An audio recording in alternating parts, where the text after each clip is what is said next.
wife pushed me off and went on ahead and did her thing. I went to sleep. I said, why'd you let her do that? What more was there to do? Mm-hmm. Have you discussed it? Have you talked about it? What? So those are conversations that can be had, because believe it or not, there are more women who are unfulfilled than there are men. Mm-hmm. So we can't tiptoe around that issue. Yeah. But we're dealing so with no, what I'm saying is, as a community, not at this table. No, too many times people get married and they talk about everything else, the finances, they talk about communication, they don't want to talk about the intimacy. Or, but that's Pastor, he asked me to do that. Because it's taboo traditionally with a lot of people to talk about that. Even in families and households where you have a husband and wife, there are families and children who grow up and never see their parents affectionate toward one another. Right. I thought you was going somewhere else. Baby, my children been never walking on me. And so that poses a hindrance sometimes too when you go into a relationship, because I never saw my father love on my mother. Good. So when this man trying to show me this affection, I don't know how to receive it, because that's not something that was presented to me in my house. In springs. No, that's good. That's a wonderful way. We treat each other in our relationships today as we saw our parents, or the lack thereof. Because if I didn't see my parents kiss, my parents never argued in front of us. There's 9 of us. They've never once argued, fought, what have you. They had a disagreement, but it was not where they raised their voices. And then what they used to do, the saints used to do, the old saints used to do, they tell us, the young people, to leave the room. They say, go to your room. Okay, so what my parents did, they told us go to the room, or they would go in their room, and then they would, whatever they needed to argue about, they argued. But we still didn't hear them screaming. And my parents still very lovey-dovey. They sit on the couch right now. They're in their golden years, and they hug and kiss, and just make me just throw up, stuff like that. But I still see that love. So there's something that they did right to cause. And my father would always say, I love her more than I, ever done before. And it's a wonderful thing that I've saw, which helped me in my relationship with women. Now my children are now the same way. Okay, and their children will also be the same way. But I will piggyback on what you were saying about taking care of something now before it gets worse later on. I mean, when I got married, and my first meal with my wife, when she was cooking, she cooked a meal and it was not good. Okay, it just wasn't good. Now I had to sit there and think: do I tell her now that it's not good, or do I just act like it's good? It's a good meal. Thank you. And then, because if I do that, 10, 15, 20 years from now, she's going to be making me this meal as if it's my favorite. Okay? Or you find a way. Send some recipes, things of that nature. Yeah, you don't want. You don't want to lie. You want to lie. Yeah. I saw this cooking. There you class. go. There you let's go. Let's go together. I want to learn how to. I want to learn how to do certain things, and you all do it together. I had a friend actually who's married. His wife was struggling. He said, "You know what? Let's do this together." Good. And so he was a better cook, but he would go in the kitchen with her. Yeah. And they would cook together. So it became like their date night. That's good. It became something that they did together, and it built, instead of hurting her feelings. Because I've seen guys, even in dating sometimes, and you cook something, the guy sitting there like, I'm just gonna eat it because she fixed it for me. Don't do that, because if something's not right, honestly, and a matter of fact, I did it. The guy, he said, you know what? This peach cobbler was good. He said, but I know I was hungry and I rushed you. And I kept on saying, is it done? Is it done? And I kept on saying, I'm not ready to take it out the oven yet. He said, yeah, your crust was a little, undercooked, but everything else was good. But it was undercooked because you were so hungry and couldn't wait. Absolutely. Yeah. But the fact of the matter that he didn't say it in such a way that it was offensive. That's good. See, that's good. And we have to be able to correct people in love. Right. Well, they'll instead of me, see, you were talking, I could have said, shut up. Let me talk. Or I could say, wait. No, you're right, but I got a point also. Which one would you accept? The second. The second one. So when my wife at the time, when she pulled it out the oven and I bit in it, and right away I said, Walter, use wisdom. I said, babe, this actually is good. The season is good, but the meat is still a little tough. I said, here's what you need. Here's what you could do. You could put some more water in it, turn the temperature down, let it simmer a little more, and watch what happens. And so she did that. And then when the meat came out, it fell off the bones, and it was just so good. I was like, yeah, that's it. So from that moment on, every time she made that meal, she knew how to make that for me. So I had to take the risk of crying and fights because a cook. The worst thing you can do to offend a cook is tell them that the food is not good. It's the same as you all having a baby and they look at this ugly baby and say, "Boy, that's a special baby." Oh, it's just so. It's a baby. It's a special baby. So yeah. There are ways around that. So you're right. Women are married to the ceremony. And every time I'm in the car with some woman back in the day, and they hear a Luther song or they hear the song of the day, you know what they say about that song? That was in my wedding. I want that song. I want that song in my wedding, which proves that that's all women think about. Not all y'all, but many of you think about your ceremony. And then after ceremony, you never hear conversations before a wedding. You never hear conversation about, and then in the second year of my marriage, and in the fifth year of my marriage, this is what we're going to do. You hear about the song, you always hear about the song. The honeymoon, yes, that's it. The and dress, want to be married. The cake. Yes. Who's going to be married? Who's going to be in the wedding? Now, Absolutely. I don't know if I scared this guy or not. I said, "What do you see yourself in 10 years?" Bam. There you go. That'll run him away. And he looked at me and just froze. Like, did she really just ask me that? I was like, well, I need to know where you're taking me. If I'm supposed to follow you, where we going? Where we going? Good stuff. Wow. Man, this is exciting. And he can in turn say, where do you plan to see yourself? Because we might not be going in the same direction. Yes. And unto marriage, and unto the married, I command ye not, but the Lord. He says, okay, this ain't me talking. Now this is God talking. Let not the wife depart from her husband. Don't be leaving your husbands. Okay.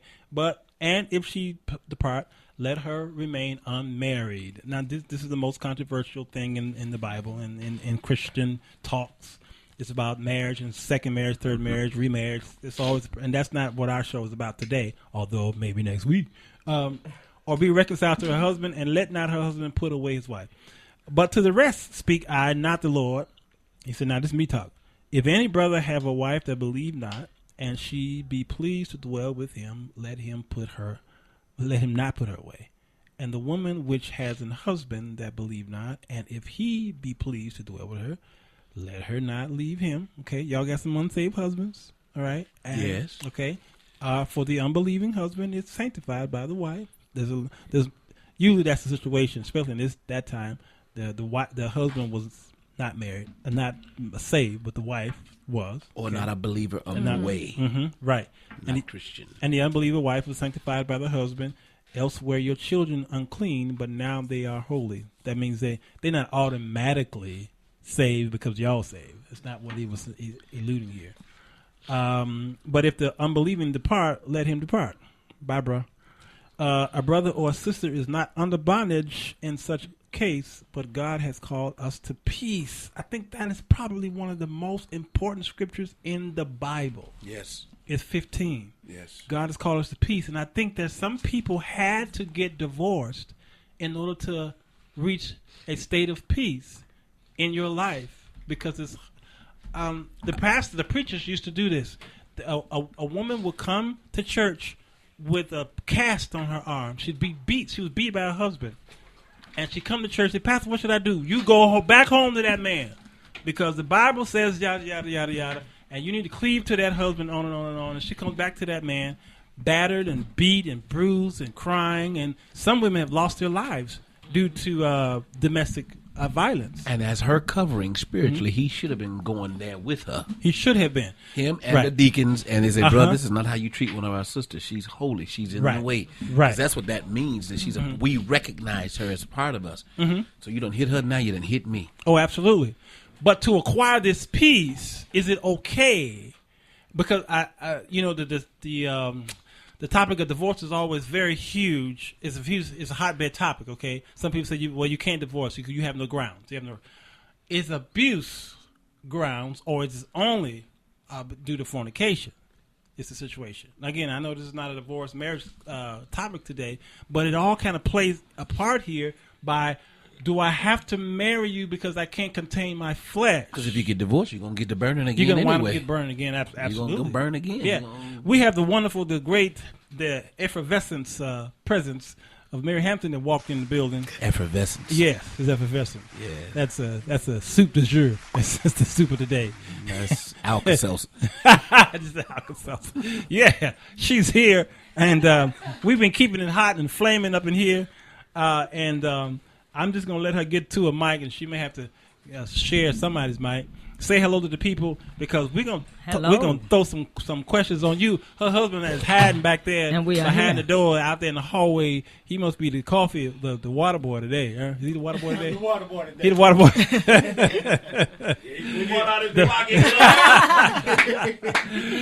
boy. Mary, how are you? I'm good, thank you. Thank God we made it. I through know. the rain. I know. I was like, Lord have mercy. Oh my Lord. Yeah, we're gonna have to get you in here. I don't know if you were able to listen in while you were out there, but okay. So I'm gonna quickly ask you this question. How you gonna ask me a question? I wasn't here. Go ahead. I got one more question. Saints, be praying. Saints, be praying. They're trying to set me up because the next 30 minutes of this show is is there a beep button over there? You got a beep button. We need a beep. Okay. This is Mary Hampton. Yes. Why do men lie? Did you go back to yesterday? This is big perspective. All right now. Okay. Oh, no. Did somebody say, oh, no? Yeah. You know what? Why do men lie? I almost said y'all. Yeah. Point it out. You know, that's a good question. Perhaps to get them out of trouble. To try to justify what they have done. And when you say, why do they lie? I guess you're coming from a certain area of things that they're lying about. Most times when they have to lie, it have something to do with infidelity or things of that nature. Is that where we at? Mm-hmm. Mm-hmm. Absolutely. And, of course, sometimes they feel like they're lying to protect us. Okay. Man. To protect the other person. On top of it, man. Uh-huh. They'll say they did it to protect us. Okay. I guess maybe a lot of times they don't mean to, but I mean, how do you get out of that? How do you get out of it? Without lying? Sure. I mean, it takes a good man. It takes a good, strong man to own up and say, you know what, I messed up. I don't want to hurt you, but I need to tell you the truth. Okay. That's a very strong man who's confident in himself, realize I made a mess, I made a mistake, I need to get this right. Okay. A man that he's not sorry he did, he's sorry he got caught. Okay. Those are usually the ones, that lie. Yes. Now, how am I going to get out of this? Because had not I got caught, I wouldn't have. Now I got to come up with something to make her hang in there with me, you know. Because I enjoy what I did while I was doing it, but now I got to find a way to make up for what I did. But I got to lie in order to hold on to what I had and still deal with what I got. Yeah, so, but it really takes a strong man to say, you know, I'm not going to lie about this. I'm putting these cards on the table. I messed up. Can we work through this? I'm sorry I asked you that question. This chick, you got an extra checkbook, Doc? Because I'm fresh out of man. No. Yeah. Jesus. That'd be a lie. Lord Yeah, that's mercy. good. Is there ever time that the man can lie? At any time that he can lie and it's okay? No, I don't think you should have to lie. Not even on the taxes. You know, tell me the truth. It may hurt. That's what I Then said. put that disclaimer out there. Say, this going to hurt, but I need to tell you the truth. I don't know how you going to respond to this. I'm having a hard time telling you this. I always say, write me a letter, because on the letter you can kind of reword and all that. Don't sound right. Do it again. Write me a letter. Right. Write me a letter. Yes. Rather than tell me a lie, right? Don't give me no text. That's too in person. Right. Don't do no doggone electronics Text on a the letter. letter. No, give me a letter. A letter meant you put a lot of thought into that. Yes. You put a lot of thought into that. A text me here on the other side of town. You gonna bring me that letter. You gonna bring me that Don't letter. send me that text. anywhere That with text, that I'm gonna have text. a whole different response. I'm not gonna see. even feel right because this is too impersonal for me. Uh-huh. Now, if you really want to work, don't send me no text. I don't care nothing about that crap. Don't you send me no text. That's like breaking up through a text. Right. Dear John. Right. This ain't gonna work for us. Right. Well, it's gonna say Jane because the spell corrector messed up. That's good. So we talked about the Abraham Sarah thing about how we say it was a lie, we say it wasn't a lie when he lied about Sarah being his sister. Because is that okay? Is that in that situation? But then it was the perspective of why he lied. He was trying to protect her. He didn't know what was gonna happen. I see. And so, again, I say that protection thing. Men will say, I lied to protect you. Okay. So it started then. There's Sure. nothing new under the sun. Because he was trying to protect them. You know, they was in the enemy's camp. They didn't know what was going to go on. You know, they trying to be accepted. So, Sarah, we don't go in here and say you my sister. Okay. And it almost got him in trouble. It almost backfired because somebody else started looking at Sarah. Sure. Then the truth had to come out. And then the king was really upset because you about to get me in trouble with God because you came in and lied. But he did it for a protective sense. I see. Phew. Listen, We're going to go to a quick break. It's going to be real quick because I got to get